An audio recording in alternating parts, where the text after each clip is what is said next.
We here at WKAR exist to serve Mid-Michigan with trusted journalism and local programming. Federal funding has been eliminated, which means community support is critical to sustaining this service and helping WKAR meet evolving community needs.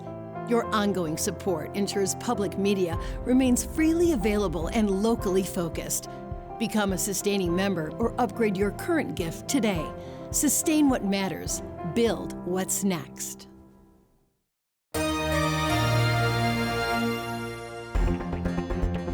Michigan schools fear that lawmakers will again miss the deadline for funding those schools. And in the queue, our guest, a group fighting the CONCON ballot proposal, is Voters Not Politicians. And we have with us leader Christy McGillivray. So sit in with us as we get the inside out, off the record.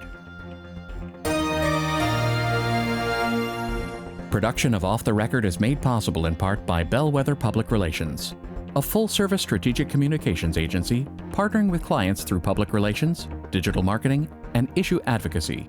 Learn more at bellwetherpr.com. And now, this edition of Off the Record with Tim Skubik. Thank you very much. Welcome to Studio C, a busy news week. The schools are concerned that for the second year in a row, they may not get their checks on July 1. What's going on? We're just not getting a lot of information. And it seems the closer we get to June 30th, the less information we've been getting. So can you assure the education community they'll have their budget by that magic date of July? We're certainly working to do what we can. You got your money last year, yeah.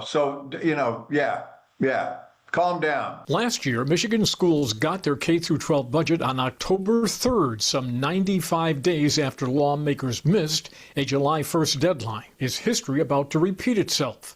That's the concern at the School Board Association. The delay that we had last year was so detrimental to our schools and staff. We don't want to put schools in the same place. So far, the school lobby is in the dark on what the budget is going to look like. That's because the House Republican chair of the K-12 budget and his Democratic Senate counterpart are still waiting for the green light from the legislative leaders to begin their negotiations. Meanwhile, schools know they will be getting at least $10,300 per student, but Ms. Smith argues they can't write a budget because other programs are going, well, they're not sure where. Where's the money? We don't know what we're getting for at-risk students. We don't know what we're getting for English language learners, for school safety, for special ed. Representative Kelly argues they can write their budget without that additional money based on the $10,300 figure. Told them that, I always tell them that. Look, it's not going to go below 10,300, so start building a budget around that. Well, this may be a false alarm on their part. On K-12, oh my God, heaven forbid that the K-12 Alliance ever puts out a false alarm. In this letter to the governor and the two legislative leaders, the school boards and administrators tell lawmakers to pass the school budget first before they tackle any other complex issues. They write, quote, "The K-12 budget cannot be held hostage to unrelated policy priorities." Meanwhile, the clock is ticking. We have 21 days. And now it's even less. What do you make of this, Mog? I mean, I think it's really symbolic of the problems that Michigan education has had.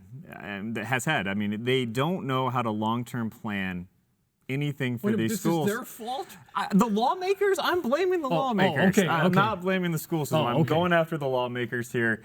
You know, they act like, hey, can we pass a budget? Can we not pass a budget? It's not a big deal if we don't have a budget. They kind of know a ballpark number. But it's more than that. This budget sets the strategy for what the schools should be aiming for. What are the priorities of the state of Michigan? The Senate and the House have very different strategies and emphases. And it's up to, this legislature to come together and set something that maybe could last more than just a year. Well, wouldn't you think that if the education is so important to lawmakers that they would move that to the head of the list, or am I just stupid? I mean, certainly I think that's part of it. Don't answer that question, I'm not going to answer that question, although I think you're very smart, Tim. Thank you. But I think that, lawmakers are sort of grappling with the budget as a whole. I think they're very aware of this issue. I think that's a big reason that they've striven to get the budget done by July 1st and put that limitation on themselves.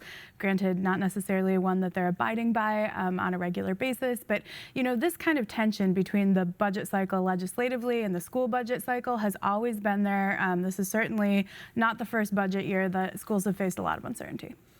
Yeah, I think Craig brings up a good point that I hadn't really thought about. I mean, why do we continue to have our our budget year for the state start on October 1, when everybody else starts theirs on July 1. And I know that there was a budget quirk that they did back in the 70s. They changed the fiscal year. Why did they change the fiscal year? In order to balance the books and get over the hump.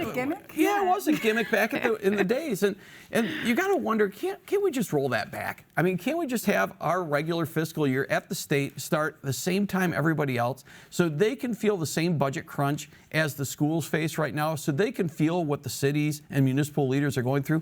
Because they don't really know. I mean, they get the phone calls and they're like, yeah, okay, whatever. But I mean, they really don't really feel the angst and the anxiety. And meanwhile, what happens is what happens every year is that the legislature and the governor both have priorities, and they're using the clock as leverage against the other. Whether that clock is September 30 or it's July 1 or whatever the clock date is, they use the clock as political leverage, and that's exactly what's going on here. The Speaker's got a few things that he would like that property tax cut we've talked about ad nauseum on this program, but the governor is concerned long-term about the fiscal stability, about Medicaid, and she doesn't believe that the legislature is serious about some type of long-term fix, whether it's a vaping tax or whatever it is. The legislature just wants to fly by the seat of their pants every year, and she's tired of it, and she wants to set some kind of legacy. So until they can come to some kind of agreement on that, and that just happens to be the disagreement du jour right now, we're going to be playing this same tape every year. You know, one other advantage in a year like this year of getting that July 1st date would be that lawmakers want to be out campaigning right now. You've got the House up, you've got the Senate up. You know, it's a difficult time politically to keep them trapped at the Capitol for too much longer. Well, part of the problem is when you go back home, the superintendents in school districts have a lot of power with the community. Do we all agree on that? Yeah. So you go home and say, well, you know, we missed that deadline, but it's okay. I mean, how do you explain that? I mean, they didn't really explain it last year. They kind of just said, hey, it didn't matter. They've had a year to practice. Yeah, and then Speaker Hall yesterday was floating like a 4-month Band-Aid budget for the first time instead of just doing do what we've been doing for 4 months and get rid of this governor and bring somebody I'll else deal with in. the next people, and maybe we can do a 2-month Band-Aid next time. I don't know. But, I mean, the Kyle brings up a great point. The timing of these documents doesn't make sense. The fact that every year they're rethinking the entire strategy of education in the state and renegotiating it doesn't make sense. Last year was small class sizes. Now it's third grade reading. And every single year we have to debate whether we should still give everyone a free lunch or not. I mean, it does not make sense. It's a waste of an incredible amount of time that could be put into solving other problems and at least not reshuffling the deck for the schools every 12 months.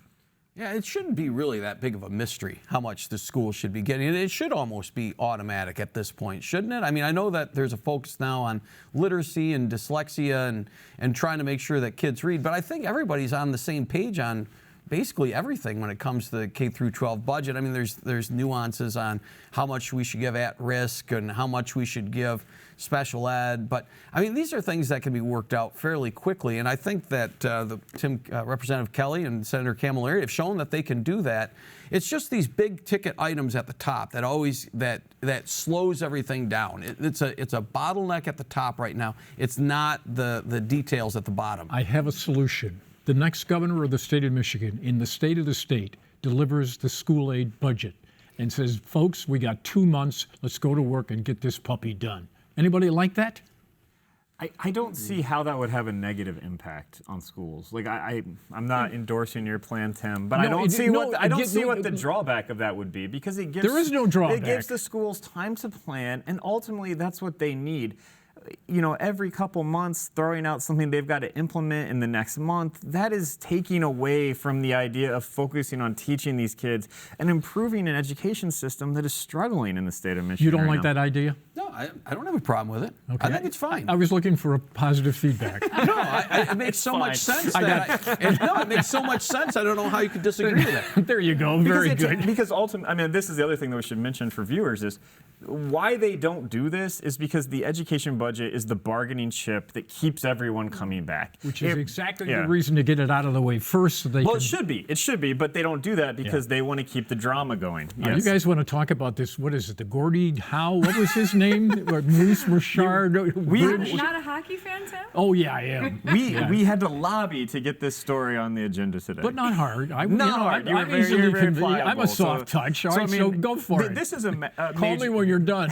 A major political story in the state of Michigan playing out this week on whether or not the Gordie Howe International Bridge that's sitting there and built, and Governor Whitmer told reporters on Thursday, it's done, it's ready, and it will not be opened, possibly for weeks, she said, because of no negotiations between the President Trump's administration and the Canadian government. So that's what's going on. We're caught in the middle. So Donald Trump kicked this off in February when he tweeted about it and essentially said he wanted a better deal out of the Canadians. There's kind of a question. More shekels. Well, I mean, Canadians have already given quite a few shekels to this bridge. They paid for the bridge. Exactly. And they're getting the tolls from the bridge to pay themselves back for paying for the bridge. And I do think that we're in sort of a position where it's hard to ask for more because we've already got arguably, 100% financing.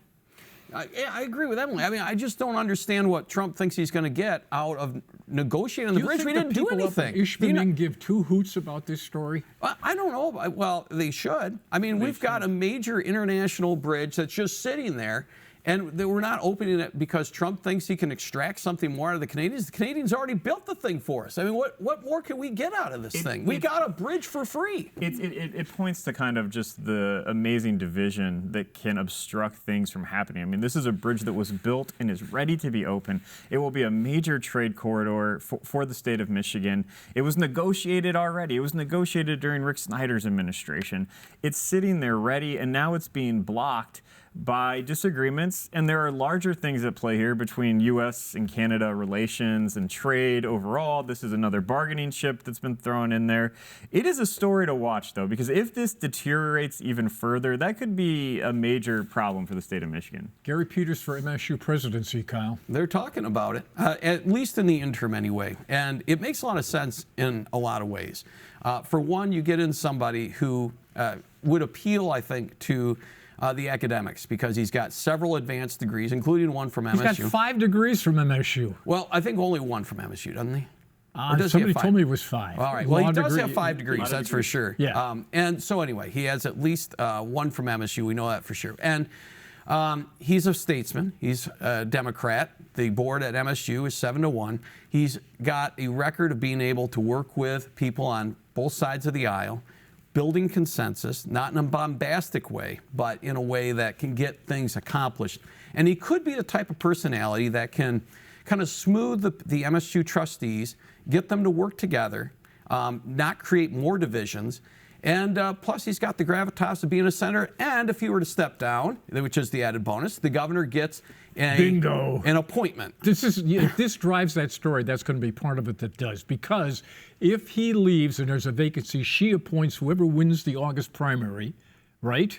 Yes. I have not thought about this, but this is quite a theory.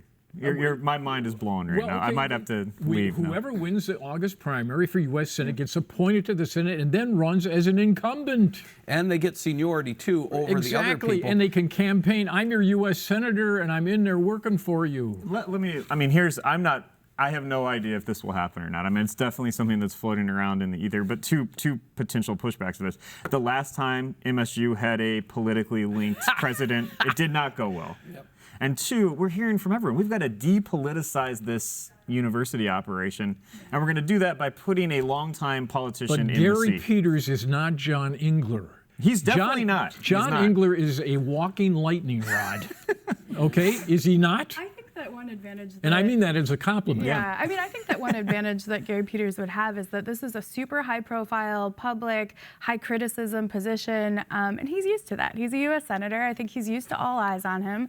I think he's used to kind of the pressure that would come with a position like this, and frankly, navigating Congress is, I don't know if it's easier or harder than navigating the MSU board at this point, but he'd have some advantages there. I can't prove this because he's not talking, but I think he definitely would be interested. Yeah, I think what the sense we're getting opinion is that he is interested. If you check out his Facebook profile picture, he is wearing a Michigan State sweatshirt at the moment. I'm just saying. There you go. You pick up on everything, don't you? All right, let's call in our guest. Christy, are you there? There you are. It's good to see you, and thank you for doing Off the Record. So you guys, what do you got against CONCON? What's wrong with rewriting the Constitution? It's really the process that we're worried about. So a CONCON would allow 148 delegates who would be selected through a process that is actually currently somewhat undecided to rewrite our Constitution behind closed doors. At Voters Not Politicians, we have worked hand in glove with our constitutional rules on actually changing and amending our Constitution. It works. Michiganders have high trust in it because we have shaped it, and this is not the time, and it's not the right process for making changes to our foundational document. So we want everyone to vote no in November, like they have the past 3 times that it has been on the ballot. Well, do you think a bunch of crazy people are going to come in here and just throw everything out? We don't know what would happen. And right now, with the kind of political turmoil that we're seeing, the conversation that you all were just having about the heated debates about the education budget, the really intense political divisions, we're seeing the opening of a bridge that's already built turn into a political football. All of these are indicators that now is not the political moment to rewrite our foundational document behind closed doors, because we don't know what would happen. And right now, our Constitution works. Christy, if we were to have a constitutional convention, it's very possible the very issue that you all were established on, which is the redistricting commission, could go away. Yeah, it's entirely possible, and we don't like that.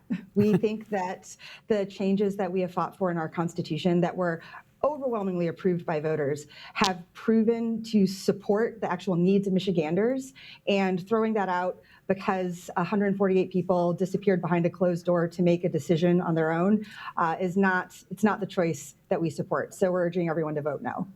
Help me understand, your group obviously was behind the citizen-led redrawing of the districts and did a lot of work to take the politics out of that process. Couldn't a group of citizens come up with a better constitution for us, or no?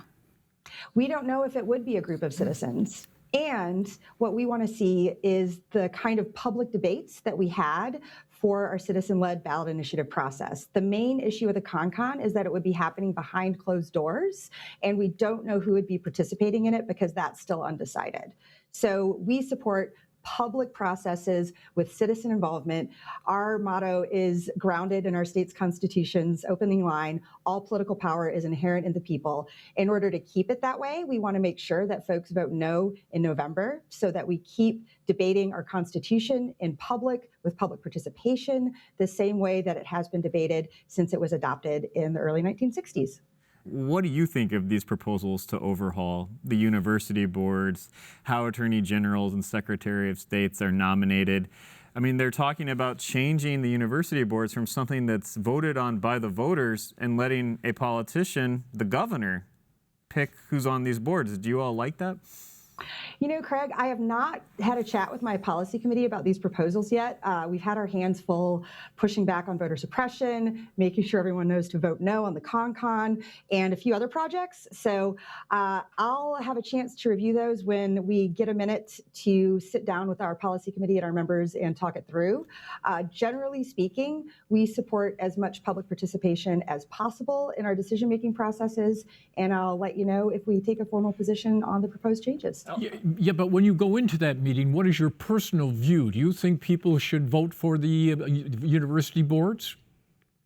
I think that our system right now, where folks get a chance to vote directly on university boards in November, has, potentially some flaws. We'll see. And I'll get back with you with a formal position when our committee decides on it. As you all are preparing for November, how do you all think about how these ballot proposals potentially play with each other? I mean, this is always an issue here. There might be a campaign, vote no on all of these. I mean, you all are very supportive of the Michiganders for Money Out of Politics proposal that would limit utility spending, basically block utility spending in our elections and major government contractors. That could be proposal 2 on the ballot. The CONCON could be proposal 1. University boards, if that gets through the legislature, that could be 3. Have you all thought about this? And is it going to be a tough message to tell people, vote no on one, but vote yes on two? You know, one thing that I've learned working at Voters Not Politicians is that putting faith in Michigan voters is never misplaced. So yeah, we might wind up in a situation where we're asking people to vote no on proposals like voting no on CONCON, which Michiganders should definitely vote no on CONCON. And we may be in a position where we're asking them to vote yes on other really important ballot measures, like the ballot measure to get conflicting, corrupting dark money out of Michigan politics. And just like in 2018, folks said that voters were going to be too confused by gerrymandering to understand it. We proved them wrong. We are going to prove folks wrong again if they're suggesting that Michigan voters can't tell the difference between different ballot initiatives and make an informed choice. So we'll be working around the clock to make sure everyone knows exactly what these ballot initiatives do. We'll be urging everyone to vote no for sure on Prop 1 because we know that's going to be on the ballot. And we have faith in Michiganders to take up complicated political questions and make the right choice. We've seen them do it over and over again, and I think they're going to do it again this November. Christy, Voters Not Politicians, obviously, like I said before, it was established because you guys wanted to create a new system in redistricting, and a redistricting commission was created as a result. Since then, you all have been able to keep the ball rolling for now like 6 years. What has been like the uniting mission behind your group to continue to keep going, even though your original purpose has already been established? You know, I'm so glad you asked that question. I'm a newer executive director to Voters Not Politicians, so I'm inheriting the amazing work that Citizens led in 2018. And what everyone did in 2018 was about making structural reform to improve our democracy. Gerrymandering was the topic that Citizens came together to push back on. They won, but we still have some structural problems with our democracy. Right now, in far too many instances, voters are not the primary concern for elected officials for a host of reasons. And we're seeing our hard-fought victories here in Michigan pushed back on, right? So we are seeing direct attacks on voting rights at every level across the country. We're seeing an explosion of gerrymandering in order to guarantee certain political outcomes. So the attacks on the structural pillars of our democracy have only increased. And as a result, Voters Not Politicians' commitment to making sure, as a nonpartisan pro-democracy organization, we push back on that and fight for improvements has just increased in kind. So the problems haven't gone away. We're still working on them. As you watched the process unfold of the redistricting, let's be generous here. There was some internal squabbling, some would say just nastiness that unfolded. As you watched all that happen, what went through your mind? Oof, this is not what we intended? I think the maps prove that the final outcome is exactly what voters wanted, and we're really proud of that. And that squabbling that you're talking about, Tim, that internal division, that is exactly what we want to avoid by making sure that everyone votes no on a CONCON in November. Things are too chaotic right now. Our Constitution works. The power is with the people, and we want to make sure that we keep it that way so that everyone votes no in November on the CONCON. So your group has had some success in ballot initiatives, and you're weighing in on those this cycle. You've also sort of taken a tactic of going to the legislature for some things. I remember when the FOIA reforms came up a few years ago, Voters Not Politicians was pretty involved. You've notched some ballot successes. Have you notched successes with this legislature in terms of advancing transparency and other goals? You know, there's some really important reforms that did make it through during the last session. Right now, with the divided state House and state Senate, it's harder to get things through.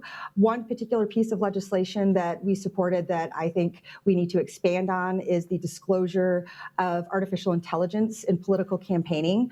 We have a lot more work to do.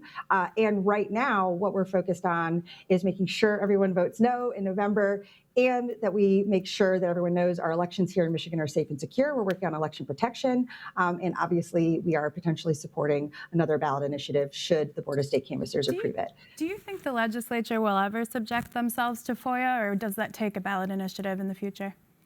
I think the state legislature will respond to the pressures that they experience most intensely. And when we succeed in getting money out of politics, I think we'll see legislators freed up to spend more time thinking about their constituents and the people that directly vote for them instead of other considerations that they may be taking on. And that kind of political power that rests with the people is exactly why our Constitution starts with the phrase, all political power is inherent with the people. So we want to make sure that we keep building on that. And that's why everyone needs to vote no on the CONCON in November. What do you all want to do on AI ads that we haven't already done? I mean, there has been just a bevy of made-up artificial ads being posted on social media. I mean, I don't know if they qualify as ads because people are just creating them and putting them out on X. I mean, is that something that concerns you? What can be done here?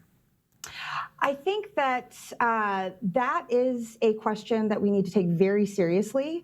It is exactly why we need to make sure that elected officials have the time and the space to prioritize questions that the public wants them to tackle. Right now in our state constitution and the process by which we actually make laws and we go through that process, I think that we're going to be able to have a really robust public debate about how we need to actually regulate tech. So in order to make sure that we can have that ongoing debate that centers voters, we need to make sure that we don't change our state's foundational document. The questions that you're raising, Craig, are really important. And that's exactly the kind of thing that we need to be focusing on and debating instead of ushering in the chaos that would go along with opening up our state constitution right now. I think that making sure that everyone votes no in November is a way to guarantee that we are having the debate about artificial intelligence that you just raised instead of having a debate about our constitution itself. Everywhere you go, people say everyone vote no? Sorry, go ahead, Tim. Excuse me. Everywhere you go, people say we want more bipartisan cooperation in the legislature from the governor. What kind of grades do you give those three folks on that issue?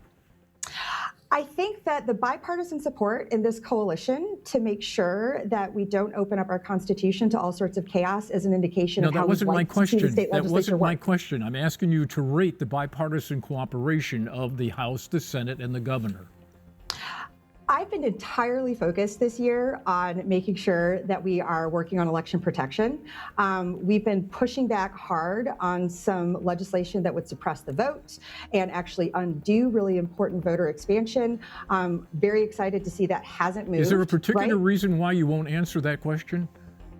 Honestly, Tim, I haven't been paying that much attention to the ins and outs of exactly what the state legislature is doing because the work that we have in November to make sure that everyone votes no on the CONCON and make sure that everyone knows the potential threats to voter suppression are at top of mind, and we think that's what citizens should be prioritizing right now. The structural attacks that we're seeing on our democracy, I think warrant a hyper focus on doing everything that we can to protect it, which means voting no. So I truly haven't been paying enough attention to the drama in Lansing. I've been directly talking to voters to make sure that we protect the foundations of our democracy. And what's happening in Lansing right now, to me, doesn't indicate that everyone in Lansing has the same kind of focus. Okay, you stayed on message. You get points for that. Good to see you. Thanks for being on the program. Also, our thanks to our great panel. The bridge was an important story. Didn't mean to demean you guys, okay?